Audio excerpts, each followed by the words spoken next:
जादुई पेड़ और चिड़िया।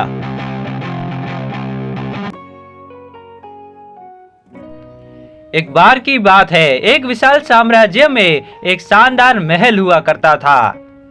उस महल के अंदर एक बगीचा था। बगीचे में एक पेड़ था जिस पर सोने के सेब उगा करते थे और उस बगीचे और उस महल के मालिक सेठ जी थे। तभी सेठ जी ने उस महल और उस जादुई सोने के सेव देने वाले पेड़ की सुरक्षा के लिए एक पुलिस वाला तैनात कर रखा था। तभी सेठ जी पुलिस वाले से कहते हैं, देखो भैया, तुम्हें इस पेड़ की रखवाली करनी है। कोई भी चोर यहाँ से सोने के सेव ना चुरा पाए, यह जिम्मेदारी तुम्हारी है। जी सेठ जी, आप निश्चित रहिए, मैं किसी को भी सेव चुराने नहीं दूंगा। आप निश्चिंत रहिए, आप आराम से आराम करिए, मैं ये रखवाली खुद कर लूंगा, आप निश्चिंत रहे। एक दिन ऐसे ही किसान आता है और पेड़ को चेक करने लग जाता है। तभी वह देखता है कि पेड़ में जो सोने के सेव थे उनमें से एक सेव कम है। वह बहुत ही डर जाता है। वह सोचता है कि मुझे जल्दी से जल्दी सेठ जी के पास जाना होगा और सेठ जी को यह पूरी बात बतानी होगी। तभी वह तेजी के साथ सेठ जी के घर की तरफ भागने लग जाता है। तभी वह किसान सेठ जी के पास आता है और सेठ जी से कहता है, सेठ जी गजब हो गयो, हमारे पेड़ पर किसी ने जो सोने के सेब लगा था उसमें एक सेब गायब है, किसी ने चोरी कर लिया। क्या कह रहे हो हीरा, ये किसका काम हो सकता है? मैंने तो पुलिस वाले भी तैनात करके रखे थे, इतनी ज़्यादा सिक्योरिटी होने के कारण भी कैसे हो सकता है ये चोरी? इस पर सख्त से सख्त एक्शन लेना होगा और चोर का पता लगाना होगा, आखिर ये चोरी किसने की है। पिताजी, जो चोर है वो आज रात को भी आएगा चोरी करने के लिए, तो पिताजी आप मुझे एक मौका दीजिए, मैं उस चोर को पकड़ लूँगा। पिताजी आप मुझे एक मौका दीजिए। ठीक है, मैं तुम्हें एक मौका देता हूँ, तुम उस चोर को पकड़ लेना, इससे तुम्हारी योग्यता भी साबित हो जाएगी। धन्यवाद पिताजी आपका, मैं जल्द ही वो चोर को आपके पैरों के सामने लाकर रखूंगा। सेठ जी का बड़ा बड़ा लड़का तभी से पहरेदारी करने के लिए आ जाता है। तभी वह मन में सोचता है कि आज जैसे ही चोर आएगा मैं उसको पकड़ लूंगा और मैं अपने पिताजी को दे दूंगा। तभी पिताजी मुझे योग्य समझेंगे और सारी जायदाद मेरे नाम कर देंगे। लेकिन मुझे लगता है अभी रात बहुत हो रही है, मुझे सो जाना चाहिए। लगता है मैं सो जाता हूँ, चोर आएगा तो मैं पकड़ लूंगा, उसके पैरों की आवाज़ पहचान के मैं उसको पकड़ लूंगा। अभी मुझे सो जाना है क्योंकि मुझे बहुत नींद आ रही है, मैं सो जाता हूँ, यही ठीक रहेगा। सेठ जी का लड़का गहरी नींद में सो जाता है। तभी एक सोने की चिड़िया आती है उस पेड़ के पास और सोने वाला सेव जो है वह उड़कर ले जाती है। सेठ जी का लड़का आराम से सो रहा होता है, उधर चिड़िया एक सेव ले चले जाती है। सेठ जी का बड़ा बड़ा लड़का जब उसकी नींद पूरी हो जाती है तब वो खड़ा होकर बोलता है, यार आज तो कितनी अच्छी नींद आई है। तभी वह पेड़ की तरफ देखता है और उसे पता चलता है कि एक पेड़ में सेव कम है। तभी वह बहुत ही डर जाता है, अरे यार इस पेड़ पे सेव कौन ले गया? यार मेरे से बहुत बड़ी गलती हो गई, मैं सो गया यार, मुझे पता भी नहीं चला, चोर आया और ले गया। उसकी तो मैंने पैरों के कदमों की भी आहट नहीं सुना। मुझे जल्दी से जल्दी पिताजी के पास जाना होगा और उनको यह बात बतानी होगी। वह तेजी से अपने पिताजी के घर भागने लग जाता है। आओ विक्रम आओ, क्या खबर लाए हो? आज तो कोई सेव नहीं ले गया क्या? आज चोर पकड़ा गया? नहीं पिताजी, मुझसे बहुत बड़ी गलती हो गई, मुझे बहुत गहरी नींद आ गई और मैं सो गया। मैंने सोचा जब चोर आएगा तो उसकी कदमों की आहट से मैं उसको पहचान लूँगा, पर नहीं, मैं उसकी कदमों की आहट सुन ही नहीं सका और चोर एक सेव लेकर चला गया। क्या बात कर रही हो, ये चोर बहुत ही खतरनाक है, जिसके हमें आने का पता भी नहीं चलता और ये ऐसा चलता रहा तो ये सारे सेव चोरी कर लेगा। हमें जल्दी से जल्दी इस पर कोई एक्शन लेना होगा।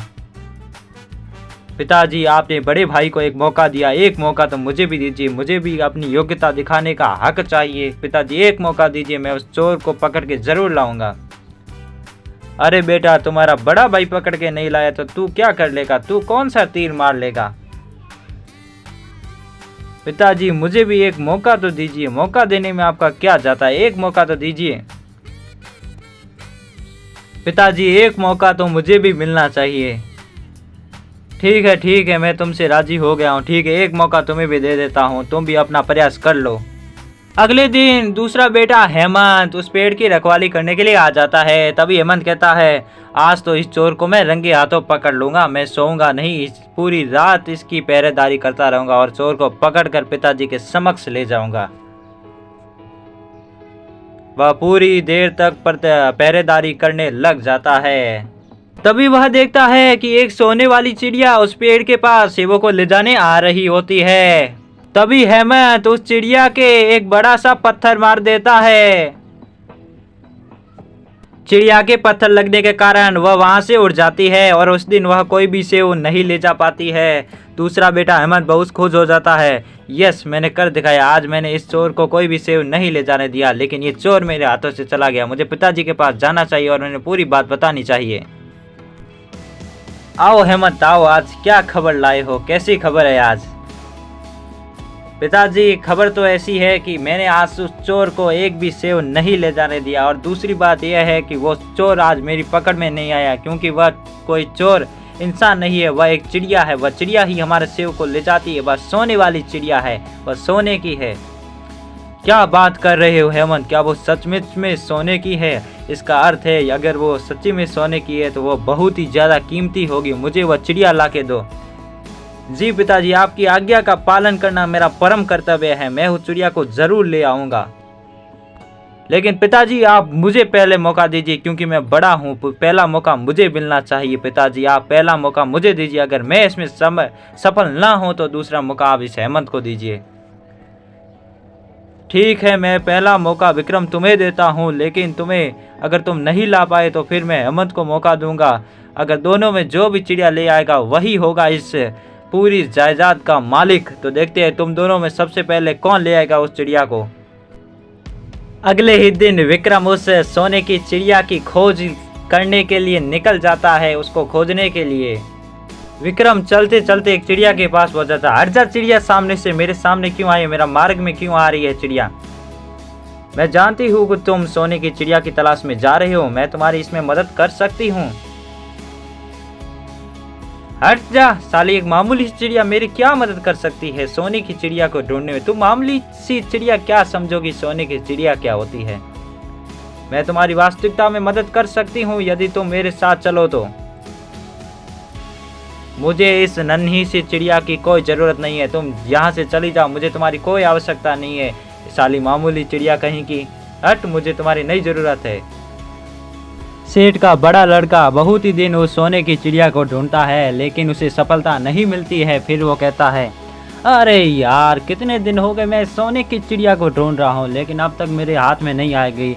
मैं थक गया हूँ, अब मैं वापस अपने पिताजी के पास जा रहा हूँ। वैसे भी मेरा छोटा भाई कौन सा बड़ा तीर मार लेगा, छोटा ही है, बेवकूफ़ है, वो क्या ही ढूंढेगा सोने की चिड़िया को। कोई बात नहीं, मैं चला जाता हूँ घर, मुझसे तो अब ये नहीं होगा, मैं जा रहा हूँ घर पर। आओ बेटा आओ, मुझे लगता है कि तुम मेरे लिए सोने की चिड़िया ज़रूर लाए होगे। नहीं पिताजी, मुझे क्षमा कर दीजिए, पिताजी मुझे क्षमा कर दीजिए, मैंने बहुत ही ज़्यादा प्रयत्न किया, कई दिनों तक उस चिड़िया को ढूंढा, लेकिन पिताजी मेरे हाथ में वो चिड़िया नहीं आई, मुझे क्षमा कर दीजिए, मैं ये काम नहीं कर सकता। अरे यार विक्रम, मुझे तो तुमसे बहुत उम्मीद थी। कोई बात नहीं, अब तुम्हारे दूसरे भाई हेमंत को मौका दिया जाए, देखते हैं हेमंत कौन सा तीर मारता है। आओ बेटा आओ, मुझे लगता है कि तुम मेरे लिए सोने की चिड़िया ज़रूर लाए होगे।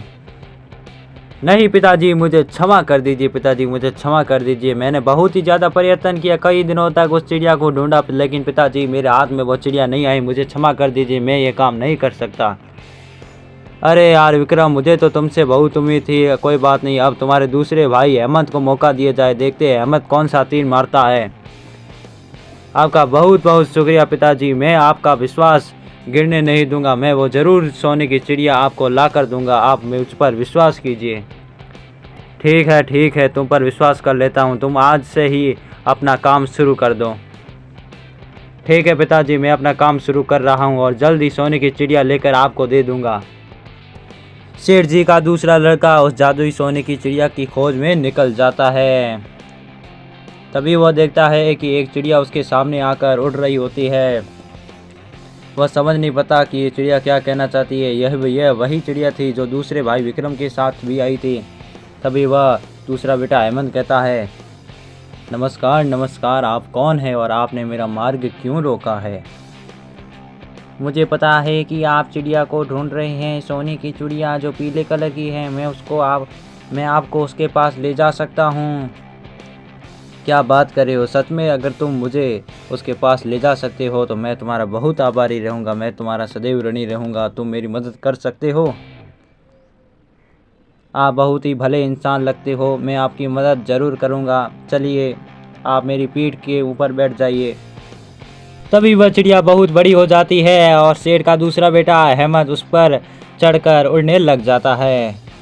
तभी वो दूसरा चूड़ा हेमंत को उस सोने वाली चिड़िया के घर में ले आता है। तभी हेमंत कहता है, अरे भाई साहब, मुझे लगता है ये चिड़िया आपकी है, मुझे इस चिड़िया की ज़रूरत है, आप इस चिड़िया को मुझे दे दीजिए। मैं चिड़िया तो तुम्हें दे दूंगा, लेकिन मेरी एक शर्त है। मैं तुमसे एक पहेली पूछूंगा, अगर तुमने पहेली का जवाब सही दिया तो तुम चिड़िया ले जा सकते हो, अगर तुमने गलत जवाब दिया तो तुम मेरे नौकर बनना पड़ेगा तुम्हें मेरा। आपकी यह शर्त मुझे मंजूर है। आप मुझसे पहेली पूछिए और मुझे ये चिड़िया दे दीजिए। अगर मैं पहेली का सही जवाब नहीं देता हूँ तो मुझे आप अपना नौकर बना लीजिए। तभी वह आदमी हेमंत को पहेली पूछता है, तो बताओ ऐसी कौन सी जगह है जहाँ अमीर लोग भी और गरीब लोग भी दोनों ही कटोरी लेकर खड़े रहते हैं। हेमंत काफ़ी देर सोचता है, फिर फटाक से जवाब दे देता है, पानी पूरी की दुकान के पास, जहाँ को सभी को पानी पूरी या गोलगप्पे खाने के लिए प्लेट लेकर खड़ा रहना पड़ता है। तुमने तो इस पहेली का जवाब एकदम सही दिया है। अब यह तुम सोने की चिड़िया ले जा सकते हो, लेकिन एक बात याद रखना, इस चिड़िया को कभी भी पिंजरे में मत रखना, वरना ये इसका जादू खत्म हो जाएगा। इसको सदा खुले में ही रखना, ये तुमसे दूर कभी नहीं जाएगी। आपका बहुत बहुत धन्यवाद, आपका बहुत बहुत धन्यवाद। और साथ में चिड़ा तुम्हारा भी, नीला चिड़ा तुम्हारा भी बहुत बहुत धन्यवाद कि तुमने मुझे आज इस चिड़िया के पास ले आया। नहीं नहीं नहीं, आप तो बहुत भले इंसान हैं, इसलिए मैंने आपकी मदद की। एक आदमी पहले भी आया था, वो बहुत ही बदतमीजी के साथ कर रहा था, मैंने उसकी मदद नहीं की। वो और कोई नहीं, मेरा भाई ही था। तुम्हारा बहुत बहुत धन्यवाद कि तुमने मेरी मदद की। अब तुम दोनों चिड़िया मेरे साथ सेठ जी के पास चलो, वो मेरे पिता है। आप उनके पास चलिए। हेमंत दोनों चिड़ियों के साथ उड़कर सेठ जी के पास जाने लग जाता है। सेठ का छोटा लड़का हेमंत अपने साथ उस गोल्डन चिड़िया को ले आता है। यह देखकर सेठ जी बहुत ही खुश हो जाते हैं। हेमंत, मैं तो सोचता था तू बहुत ही निकम्मा है, कुछ नहीं कर पाएगा, लेकिन तूने तो आज कर दिखाया। तूने मेरी इच्छा को सच कर दिया। वास्तव में तू बहुत ही अच्छा है। तूने मेरे पास ये सोने की चिड़िया लाया। अब मैंने निश्चय किया है कि इस पूरी जायदाद का मालिक तुम होगे, और जो ये जादुई सेव का पेड़ है इसके मालिक भी तुम होगे, और जो उसमें सोने के एप्पल होंगे वो भी तुम्हारे ही होंगे। इस पूरी जायदाद के मालिक तुम ही हो। धन्यवाद धन्यवाद पिताजी, आपका बहुत बहुत धन्यवाद। लेकिन पिताजी एक बात ध्यान रखिए, अगर ये नीला चिड़ा नहीं होता तो मैं इस चिड़िया को नहीं ला पाता। नीले चिड़े का भी पिताजी शुक्रिया अदा कीजिए। नीले चिड़े तुम्हारा भी बहुत बहुत शुक्रिया, तुमने मेरे बेटे की मदद की। धन्यवाद धन्यवाद सेठ जी, धन्यवाद सेठ जी। तो देखा आपने दोस्तों, चाहे जानवर हो या इंसान, हमें सभी के साथ नम्रता से पेश आना चाहिए, उनके साथ अच्छा व्यवहार करना चाहिए ताकि वो भी हमारी मदद कर सकें। अगर आपको वीडियो अच्छा लगा हो तो वीडियो को कर दीजिए लाइक और चैनल को कर दीजिए सब्सक्राइब, ऐसे ही अच्छे वीडियो देखने के लिए। धन्यवाद।